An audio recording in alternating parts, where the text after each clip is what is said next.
चलिए next section 194C, simple section है। Logic जो होता है वो लॉजिक अब सेम रहेगा और बस वो लॉजिक पे हम लोगों को फटाफट देखना है, राइट। देखो, payments to the contractors and subcontractors. तो हम किसी के साथ कॉन्ट्रैक्ट करते, राइट। जैसे एग्जांपल, आपने कोई बिजनेस की पार्टी रखी, उसके लिए केटरिंग वाले को बुलाया, उसके साथ कॉन्ट्रैक्ट हो गया। ऑफिस कंस्ट्रक्ट करना है, उसके लिए कोई बिल्डर के साथ कॉन्ट्रैक्ट किया, या फिर फर्नीचर बनाना है, कारपेंटर के साथ कॉन्ट्रैक्ट किया। तो ये सब जो कॉन्ट्रैक्ट रहेंगे, तो हम ये डिडक्टर या पेयर वी कैन से, जो भी पेमेंट कॉन्ट्रैक्टर को करेगा, कॉन्ट्रैक्टर को, तो ये पेमेंट करते समय क्या डिडक्ट करना पड़ेगा? टीडीएस। हम पेमेंट करते समय उसका टीडीएस डिडक्ट करना है, राइट।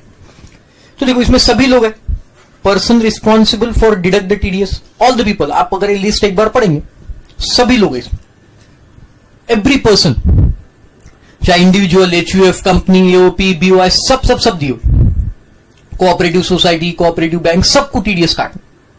एक्सेप्ट, देखो एक्सेप्शन इंडिविजुअल और HUF if the contract is of personal nature. मतलब क्या? जैसे कि आशीष है, अगर ये आशीष खुद का घर बना रहा है और वो घर बनाने के लिए कोई कॉन्ट्रैक्टर को उसने हायर किया, मेरा खुद का हाउस, और मैं उसको 1 करोड़ रुपए पेमेंट करने वाला, तो यहां नो टीडीएस, बिकॉज मैं मेरा क्या बना रहा हूं बेटा? हाउस, घर बना रहा हूं।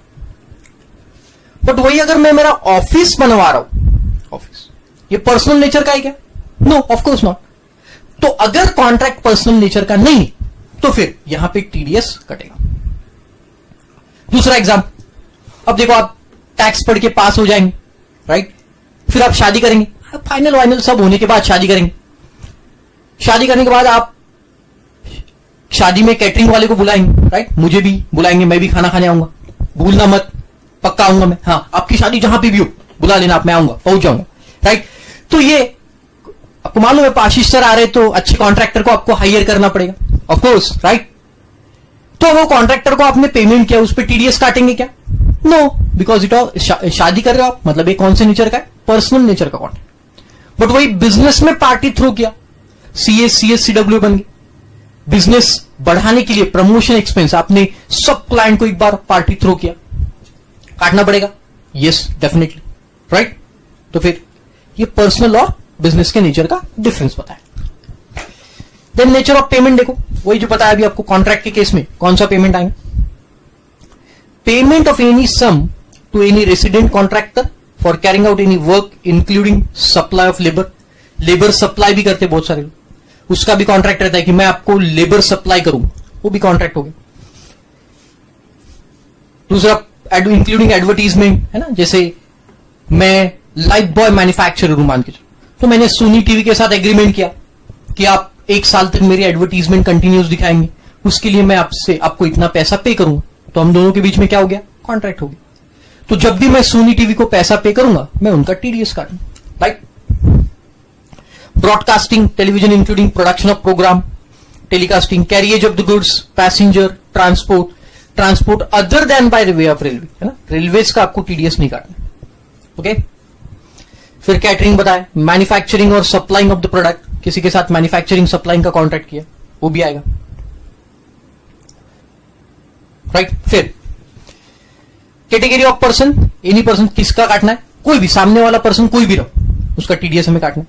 अब देखो, लेकिन अगर सामने वाला इंडिविजुअल और एचयूएफ है, तो हमें 1% से टीडीएस काटना है, और सामने वाला अगर कंपनी, पार्टनरशिप फर्म,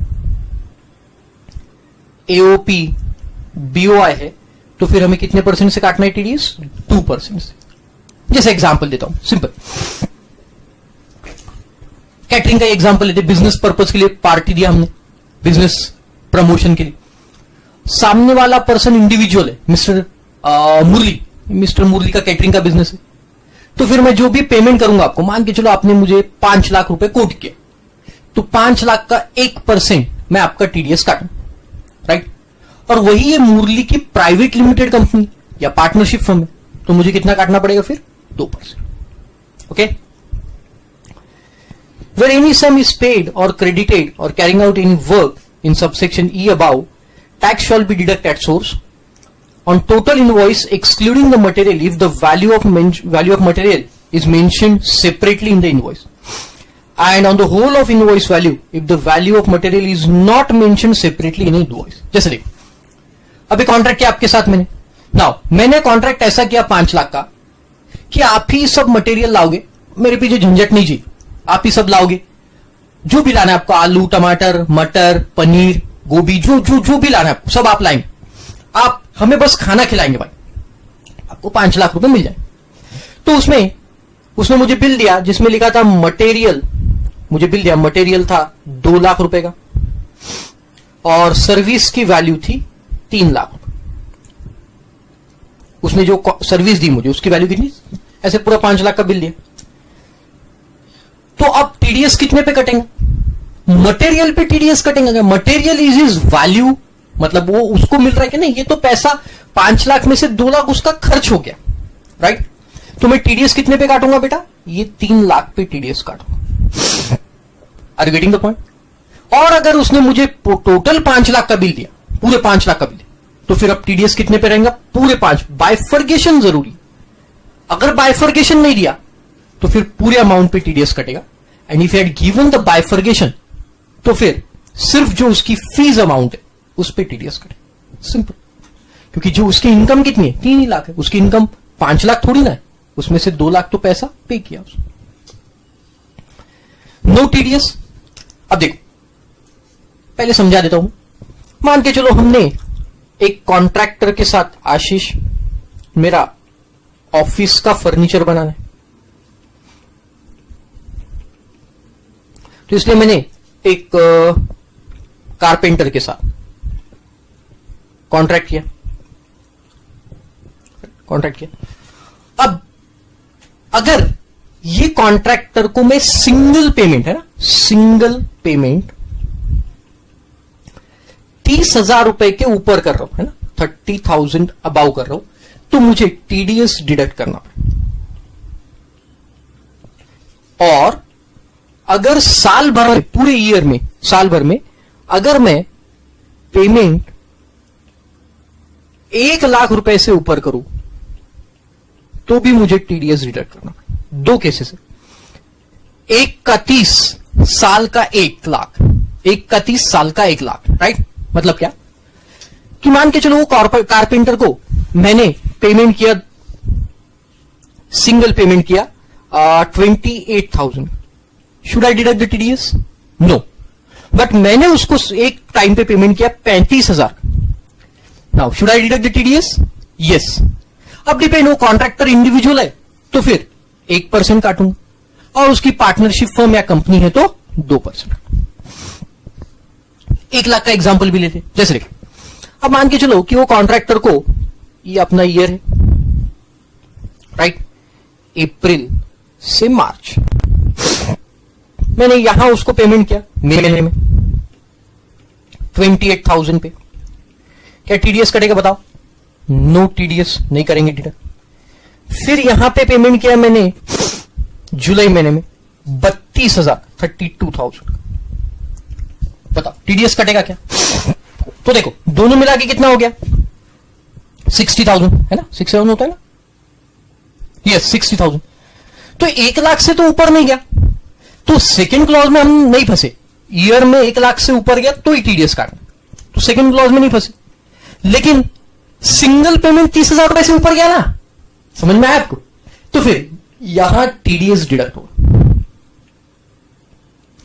फिर यहां पे मैंने पेमेंट किया उसको सितंबर महीने में, लेट्स से ये पेमेंट किया 20,000 रुपए का, बताओ टीडीएस कटेगा क्या इसके ऊपर? देखो टोटल कितनी होगी? 80,000, और सिंगल पेमेंट 30 के ऊपर नहीं गया, मतलब यहां भी नो टीडीएस, राइट? और अब ये आखिरी वाला जो पेमेंट है मैंने किया फरवरी महीने में, और ये पेमेंट किया उसको 50,000 का, राइट? 50 कितना हो गया अभी? पहले एक बार मैं देख लू, 32,000 प्लस 28,000 प्लस 20,000, राइट? हाँ चलो, ये पेमेंट मैंने 50 तो ठीक है, अपन 25 ही ले, 25,000। अब बताओ, सिंगल पेमेंट तो नहीं गया, 30 के ऊपर नहीं गए, बट अगर आप इसको क्लब करोगे अब तो पूरा पेमेंट गया 1,05,000 ईयर में। दिख रहा है आपको? पूरा पेमेंट 1,05,000 गया। तो क्या अब इसके ऊपर टीडीएस कटेगा? The answer is yes. अब इस पे भी टीडीएस कटेगा, इस पे भी कटेगा और इस पे भी कटेगा, तो पुराने अमाउंट पे भी अब टीडीएस कटेगा। अब समझ में आ रहा है आपको? फिर आप बोलेंगे सर ये तो मई महीने में पे किया, अब इसका पेमेंट मतलब मई महीने में पे किया तब काटना चाहिए था, इसका पेमेंट तो 7 जून को ही करना चाहिए था। पेमेंट डिपॉजिट कितना? 7 जून को। मैं बोलूंगा बिल्कुल हां। तो ये तो हमारे यहां फरवरी महीने में ध्यान में आया कि अब 1 लाख से एक्सीड हो गया तो अब पूरे अमाउंट पे टीडीएस आएंगे। ये कब ध्यान में आया? देखो ना, आपके आखिरी पेमेंट पे समय ध्यान में आया। तो गवर्नमेंट बोलता है पहले ही जजमेंट ले लो कि क्या साल भर में इसका 1 लाख से ऊपर पेमेंट जाने वाला है। अगर साल भर में 1 लाख से ऊपर जाने वाला है ऐसा आपको लगता है तो पहले से ही टीडीएस डिडक्ट करना शुरू करो, भले क्यों ना वो अमाउंट 30,000 से कम है। आया समझ में आपको?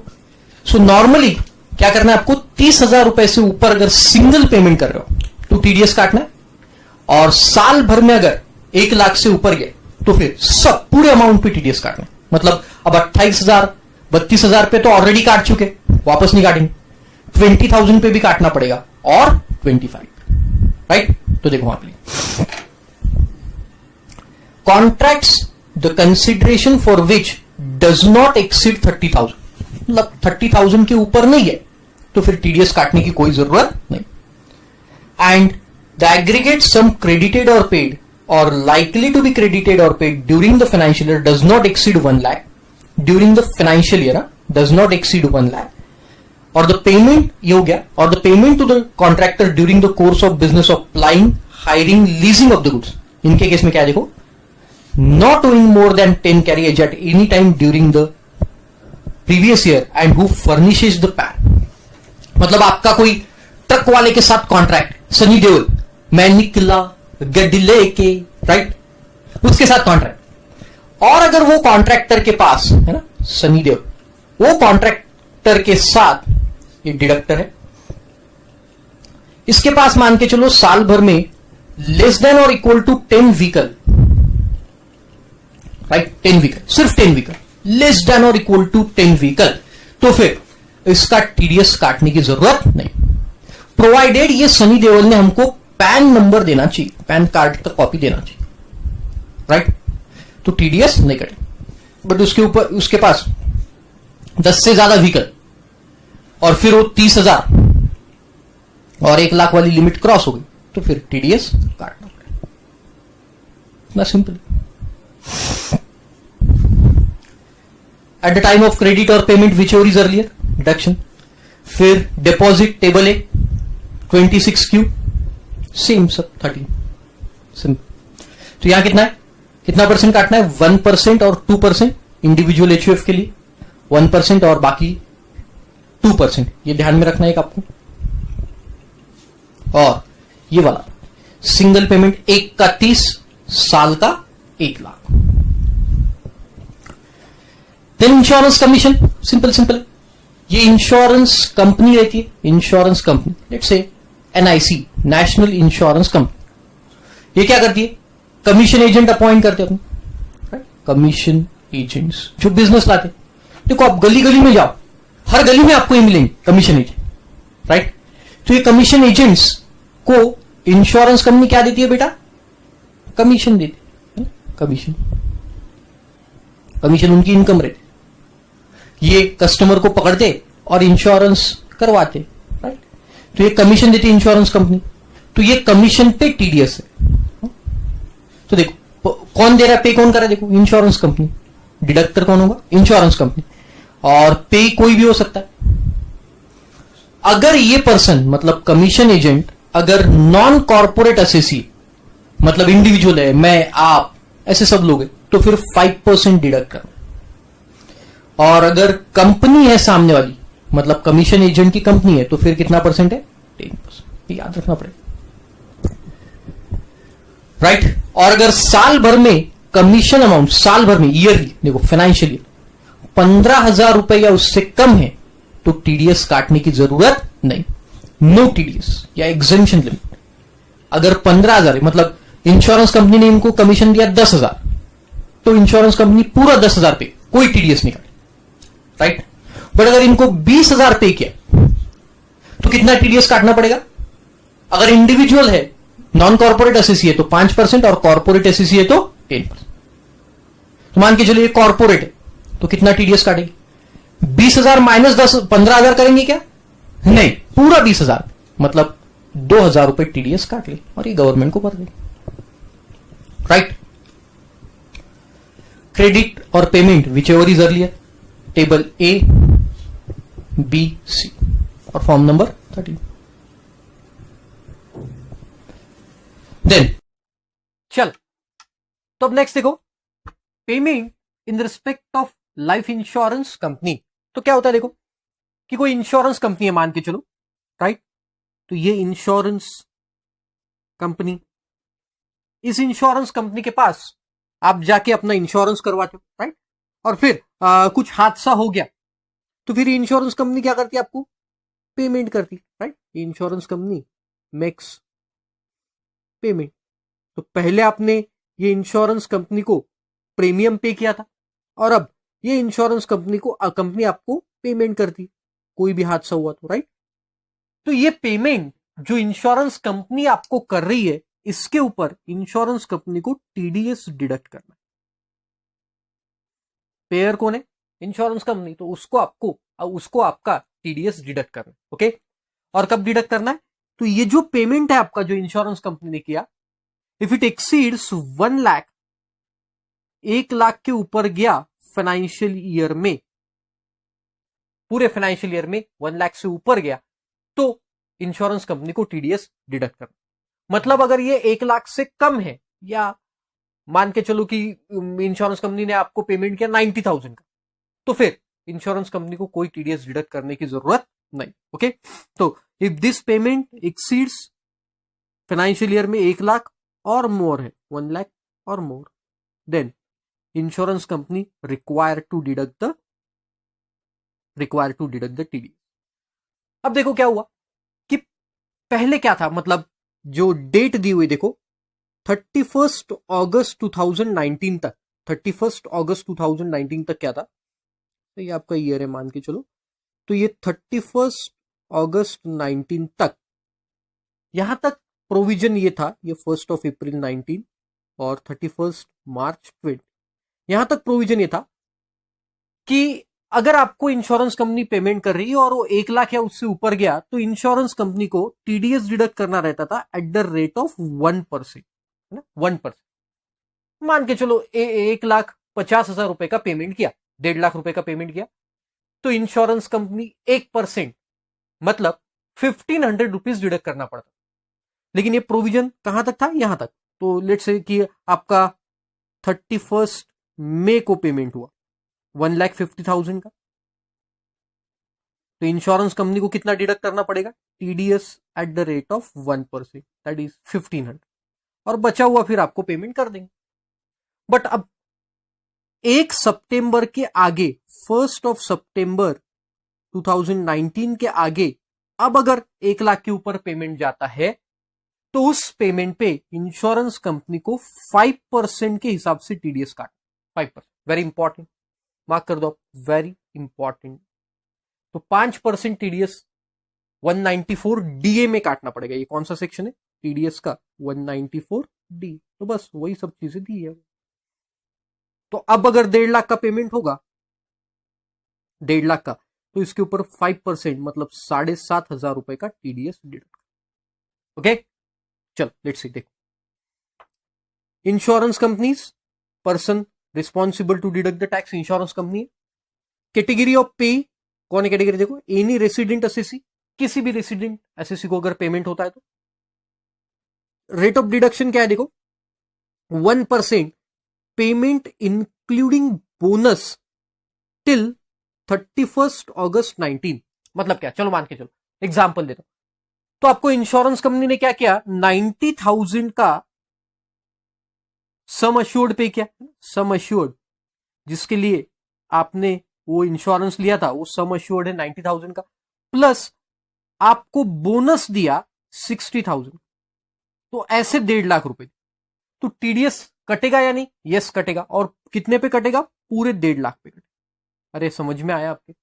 तो ये इंक्लूडिंग बोनस, बोनस पे भी टीडीएस काटना है। वैसे वहां पे 1%, और ये कब तक? अगस्त तक। और अगस्त के बाद 5% on the payment of income comprise therein 1 सितंबर 19। तो ये भी payment plus bonus, okay. No TDS या एग्जिम्पशन किसके ऊपर? देखो, अगर अमाउंट 1010D में एग्जिम्प्ट है, मतलब जो आपको मिलने वाला अमाउंट है वो सेक्शन 1010D में एग्जिम्प्ट है, ऐसा दिया हुआ है, तो फिर टीडीएस काट, क्योंकि अरे वो एग्जिम्प्ट अमाउंट है आपके हाथ में, तो फिर इंश्योरेंस कंपनी टीडीएस उस पर काट ही नहीं सकती। और aggregate amount payments in financial year is less than 1 lakh, मतलब एग्जैक्ट 1 लाख भी है तो टीडीएस काटना पड़ेगा। If it is less than 1 lakh, no TDS, okay. 1 lakh से कम है तो ही टीडीएस काटने की जरूरत नहीं है इंश्योरेंस कंपनी, अदरवाइज टीडीएस काटना पड़ेगा। और फिर वही पॉइंट 15G सीनियर्स के लिए, 15H same point, non deduction of tax, okay, simple. The next, payments to a non-resident sportsman और स्पोर्ट्स एसोसिएशन, पढ़ने की जरूरत नहीं। देखो जैसे ये एंटरटेनर वगैरह आती है, ये भी इसमें इंक्लूड है। देखो वहां पे लिखा हुआ इंक्लूडिंग एंटरटेनर और एथलीट, राइट। तो जैसे कोई person, non resident person India में, माइकल जैक्सन या फिर स्टीव वॉ, मार्क वॉ या रिकी पॉन्टिंग इंडिया में खेलने आते, तो इंडियन क्रिकेट बोर्ड उनको पैसे देता है ना, पेमेंट करना पड़ेगा। तो वो पेमेंट करते समय उनका कितना % टीडीएस काटना है बेटा? 20%, बस। इनके इसमें कोई मिनिमम लिमिट नहीं, मतलब उनको अगर 1 रुपया भी देंगे तो भी 20% टीडीएस काटना है, राइट, इंक्लूडिंग एथलीट और एन एंटरटेनर, 20% से टीडीएस काटना है। फिर commission on sale of lottery tickets, ये देखे होंगे आपने, जैसे ठेले पे रहते लॉटरी बेचते लोग, या ऑनलाइन लॉटरी भी बेचते आजकल, देखा आपने। तो ये धनलक्ष्मी लॉटरी मान के चलो ये कंपनी, उनके टिकट्स वो बेच के देते है ना, तो ये धनलक्ष्मी लॉटरी वाला क्या करता है? उनको कमीशन पे करता है। जो भी ये पर्सन रहेंगे उनको क्या पे करता है? कमीशन। तो ये कमीशन पे फिर टीडीएस काटे। कौन? धनलक्ष्मी लॉटरी टीडीएस काटे।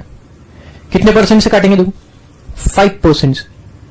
अगर साल भर में कमीशन का अमाउंट 15,000 से ऊपर चला गया तो कितना काटेंगे?